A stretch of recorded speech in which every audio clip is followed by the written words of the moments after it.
Greetings. In my last video, I briefly discussed the possibility of the Mater Lectionis appearing even in biblical names which employ a portion of the Tetragrammaton. And I even applied it to the name Joshua, Yehoshua. And so I actually discovered a little bit more information thanks to the help of others. And so I wanted to discuss this new information now in this quick addendum video. So let me quickly replay a relevant portion from my previous video. This is slightly over a minute long, this excerpt. This even has relevance for names which incorporate a fraction of the Tetragrammaton. For example, ancient Hebrew seals of Judahite kings have been found, like this one for King Ahaz. The seal includes the phrase Melech Yehuda, or King of Judah. Let's focus on the word for Judah in particular. What's interesting is the fact that it's spelled without a wa. However, it is spelled with a wa in biblical Hebrew. That is to say, the word for Judah, Yehuda, is spelled with a wa in biblical Hebrew, yet in this ancient Hebrew seal, it was spelled without a wa. It would seem, therefore, fair to conclude that the wa in Yehuda is among the examples of Matres Lectionis.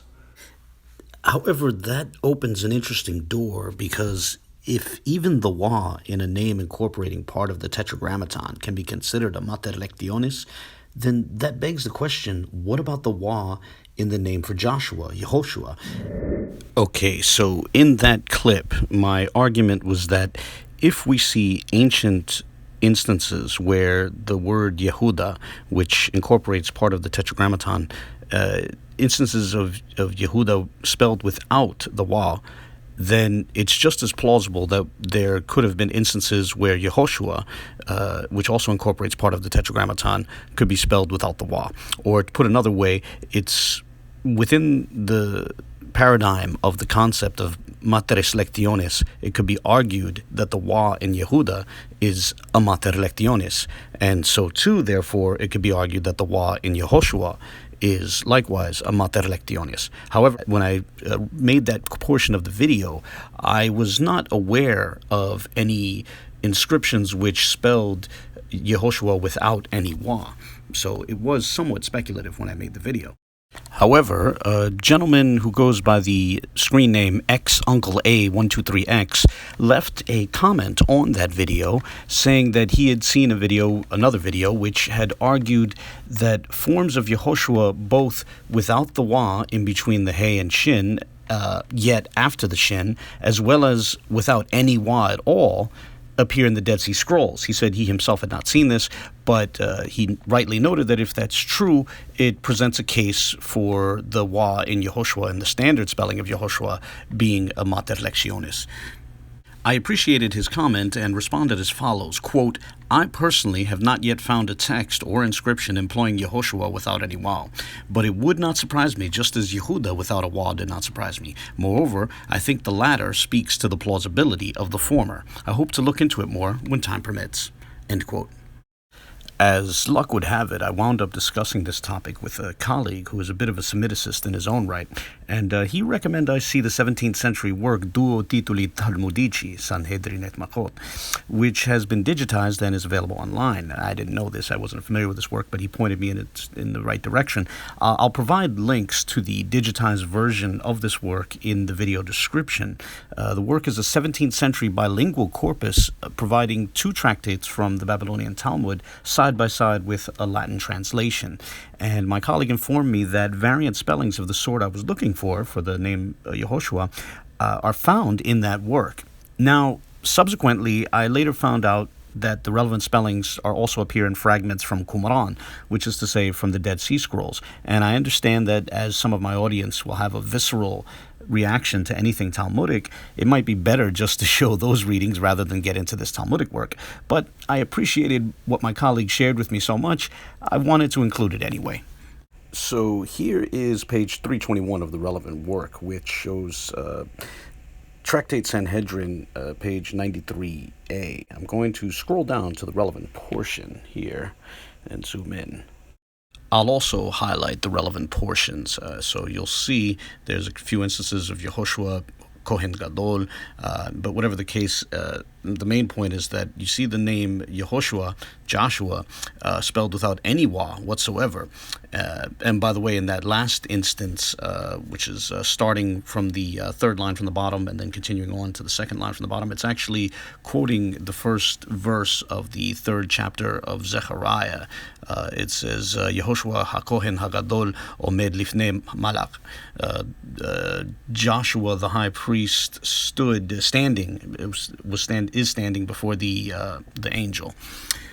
Whatever the case, the salient point is the spelling of Yehoshua. Now, this isn't the spelling in all editions of the Talmud, but in this particular edition from the 17th century, which was probably using very old manuscripts, we see this spelling without any wa. Yehoshua is simply spelled Yod He Shin Ayin, and that's quite interesting because that seems to imply that the wa in the standard spelling of Yehoshua is essentially a Mater Lectionis. However, anticipating that certain folks will say, who cares about the Talmud, forget about the Talmud, it's a medieval text. So I turned to this very helpful text, very valuable text. It's the book, The Biblical Qumran Scrolls by Eugene Ulrich, published by Brill back in 2010. It's a very helpful work as it reproduces all the readings of biblical texts which have been found amongst the Dead Sea Scrolls at Qumran. And then I was able to use what's listed in the book to examine some of the fragments available online. What I have on the screen now is material from the Dead Sea Scrolls, specifically Cave 4 at Qumran, and specifically Numbers 27 in the material on the left.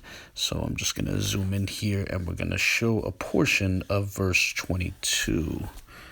So the top line begins with Et Yehoshua. Actually, it reads Et Yehoshua ben Nun. The Masoretic text doesn't include that part, ben Nun, son of Nun, but this text found at Qumran reads Et Yehoshua ben Nun with those two extra words. It's missing the verb Wayikah. And then the next three words after Et Yehoshua are Wayaqami. So he took Joshua and established him, set him up before Eliezer, as they say. But what's really relevant here is how they spell Yehoshua. So I want to zoom in on specifically that part. And what you see is that in this ancient text, this ancient copy of the book of Numbers, his name is spelled Yod He Shin Wa Ayin. And that allows us to do a comparison of the different spellings of the name which we've seen so far. So first note that in most of the Masoretic text, or most of our standard extant Hebrew Bible, the name of Joshua is spelled Yod He Wa Shin Ayin. The Wa appears once and it's after the He. However, in that same text, in the Masoretic text, our standard Hebrew text, it's spelled differently in Deuteronomy 3:21 and Judges 2:7, where it's spelled Yod He Wa Shin Wa Ayin, where the Wa appears twice, once after the He and then again after the Shin. However, then we saw a third spelling within the book of Numbers, as found in the Dead Sea Scrolls at Cave 4 at Qumran, where it's Yod He Shin Wa Ayin, where only one Wa appears and it's after the Shin. So think about this. We have the standard spelling where the Wa appears after the He but not after the Shin. We have a less standard reading, which also appears in the Masoretic text, in a minority of the readings within the Masoretic text, where the Wa appears both after the He and after the Shin. And then we have an ancient witness to a spelling in which the Wa appears after the Shin, but not after the He. Now, if you can have a reading where the Wa does not appear after the Shin, as is the case with most readings in the Masoretic text, and you can have a reading where the Wa does not appear after the He, as is the case with the reading from the Dead Sea Scrolls that we just looked at, can you have a reading like the one we saw in the Talmud, which is at the bottom line of this image here, where the Wa does not appear after either the He or the Shin? That's an interesting question, isn't it? So these fragments are from the book of Joshua, also found at Qumran in Cave 4, and I'm going to zoom in on text corresponding to the 8th chapter and the 35th verse. Here we go. And so the portion at the top line reads Asher lo qara Yehoshua neged kal, which is to say that which Joshua did not recite towards all. But what's most of interest to me is how the name Yehoshua is spelled. So let's zoom in on specifically that. And what we find is that the name is spelled Yod He Shin Ayin, without any wa. No wa after the shin and no wa after the he. And and that's the reading which we saw appeared in that Talmudic text that we looked at, or at least that particular Talmudic manuscript from the 17th century. And what this tells us is that if one is going to embrace the academic or scholarly concept of Matres Lectionis, the wa in the standard spelling of Yehoshua would have to be considered, would be a prime candidate for a Mater Lectionis.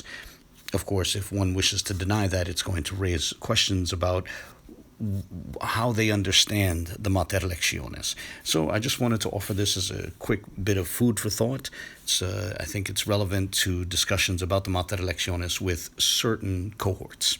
I look forward to the comments of others, and God bless.